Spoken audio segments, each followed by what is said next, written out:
Good morning. Welcome back to the Broadcast Retirement Network. This is BRN AM from Monday, June 3rd, 2024. And our top story today are carcinogens in our cars. Joining me now to discuss this and a lot more, Dr. Heather Stapleton is with the Nicholas School of the Environment at Duke University. Dr. Stapleton, great to see you. Thanks so much for joining us on the program this morning. Thank you for having me.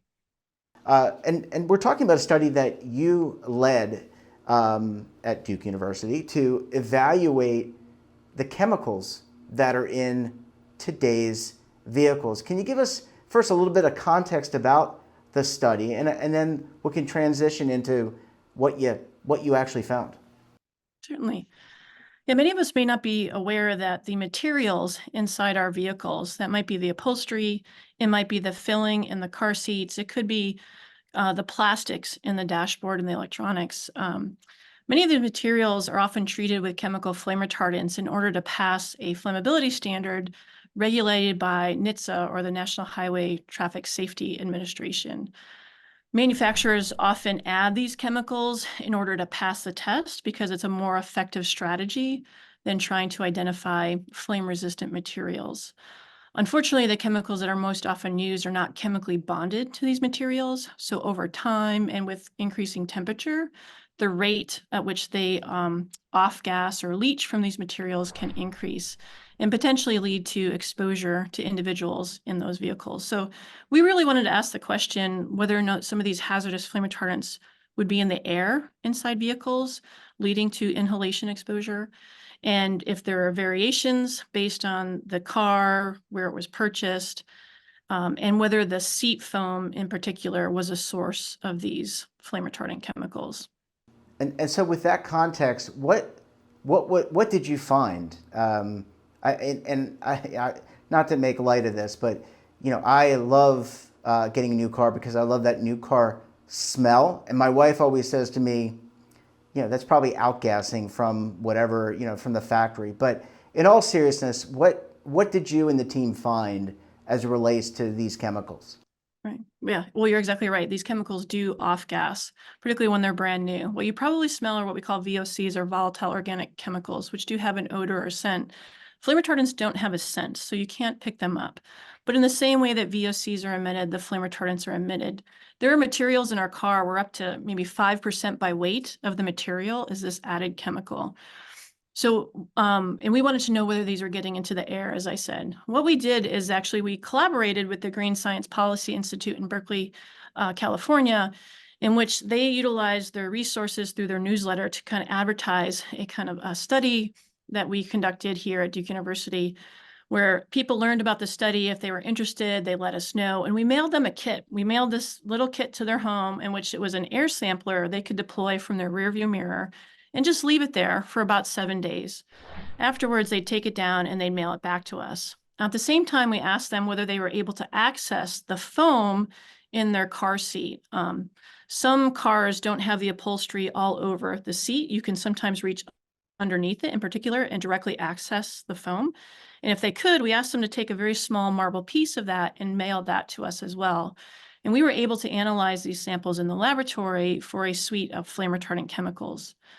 Basically, what we found is that there were flame retardants in the air of 99% of the cars that we tested.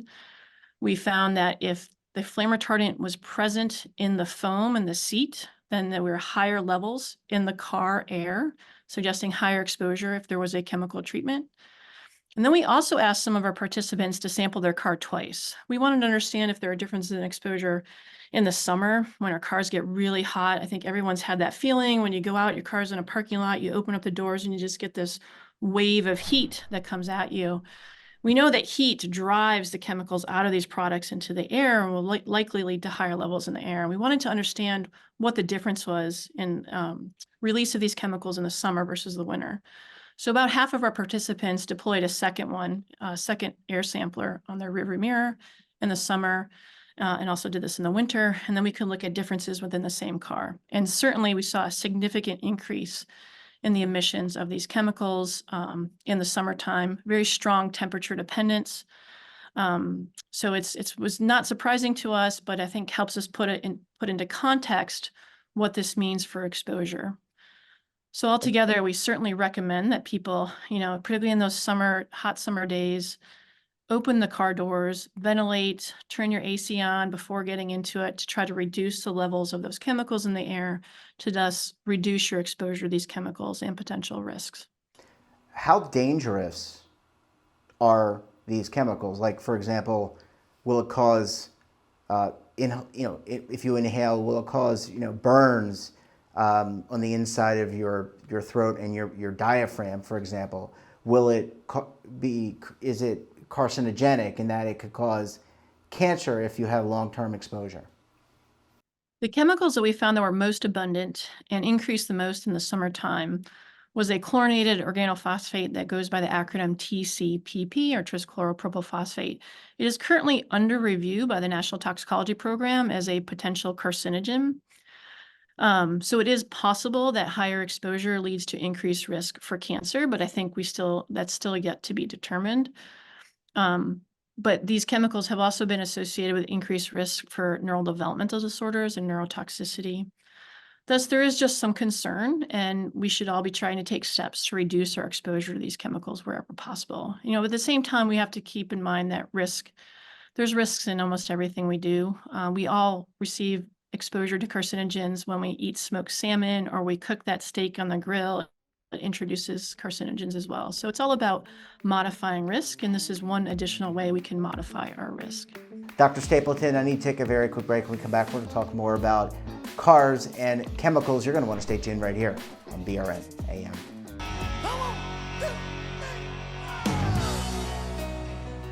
Now is your opportunity to co-create content around any topic on the First Lifestyle and Wellness Network. Reach a global audience through our platform and co-own exclusive branded content. All of our programs are available on demand and also as audio-only podcasts, so you can take us on the go.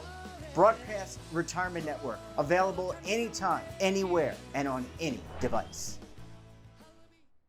Well, Dr. Stapleton, thank you so much for staying with us. Really appreciate you hanging around for segment number 2 this morning. Great. No, thank you. Okay, so, obviously this is an important study. There's some very important information. What happens next? So does this go under review? You mentioned that some of these chemicals are already under review, but what happens in terms of maybe evaluating whether or not these chemicals can continue to be used in vehicles? Right, exactly. That's our question. We'd really like for NHTSA to reevaluate their flammability standards. These standards were developed back in the 1970s when we had different materials, different ignition sources. So we really have to reassess how we use flame retardants, where we use flame retardants, and what type of flame retardants we should be using. It's also important to note that studies have now documented that the presence of these chemicals in these materials leads to the generation of more soot, smoke, hydrogen cyanide, more toxic gas components when they're burned, right? So the presence of these chemicals in the materials when they do burn leads to increased hazard that wouldn't be there if the flame retardants were absent in the first place, right? So there are trade-offs here that really need to be considered. And we should ask ourselves if there are different approaches that we can take to maintain the same fire safety standards in our vehicles without compromising increased risk for human health, right? And so that's where we really hope to go. We've already spoken to several car manufacturers about the data that we generated. I know they're interested in checking their supply chains to understand if these chemicals are or are not present and if there are alternatives that they can select.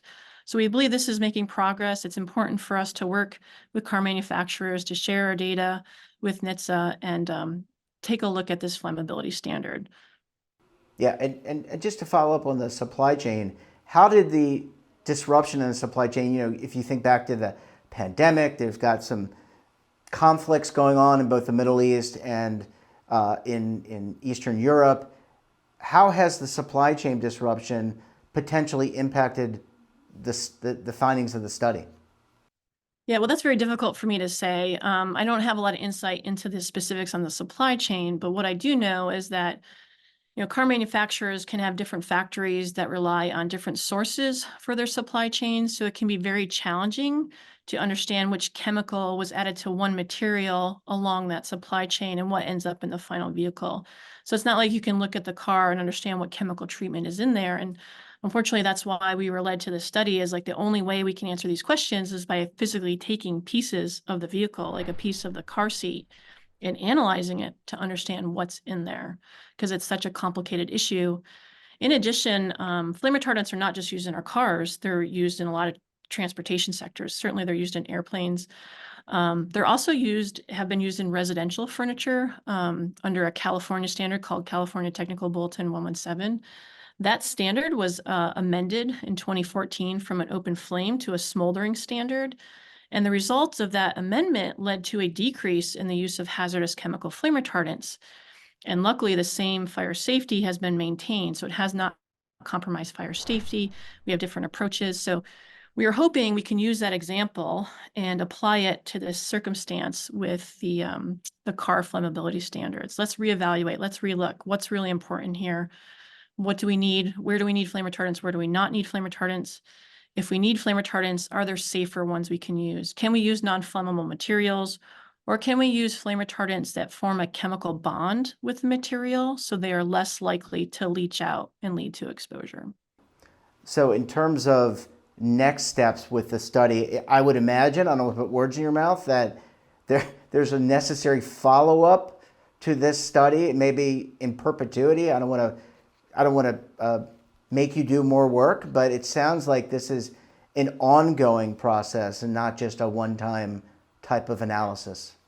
Well, I think this study has opened up a lot of additional questions, right? We focused a lot on flame retardants that were in car seats, but it seems very likely there could be flame retardants in other components of the car, particularly the electronics, the roof material.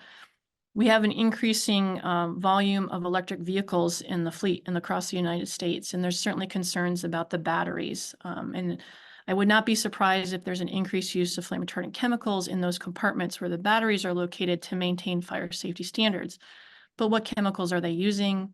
Do these leach out over time? I just think there's a lot of questions that we just want to be able to ask and answer. So I'm hoping in the future we can work more closely with the auto industry, be transparent maybe in some of the use of these chemicals, really to understand how we can maintain safety, but also moderate risk to hazardous chemicals. Well, it sounds like you've already engaged with the brands. It sounds like the NHTSA, National Highway Transportation and Safety Administration, is engaged. So it sounds like there's already a positive direction taking place. Dr. Stapleton, we're going to have to leave it there. Thanks so much for joining us, and we look forward to having you back on the program again very soon. Right. Well, thank you very much for your time. I appreciate it. That wraps up this episode of BRNAM. Have a topic of interest? Someone you think we should talk to? Drop us a line. And don't forget, for all the latest curated news and lifestyle, wellness, finance, tech, so much more, and all in one place, check out today's edition of our daily newsletter, The Morning Pulse. Want to search our archives, check out our latest content? Then visit our website. We're back again tomorrow for another edition of BRNAM. We'll have a very special guest and another important topic. Until then, I'm Jeff Snyder. Stay safe, keep on saving, and don't forget, roll with the changes.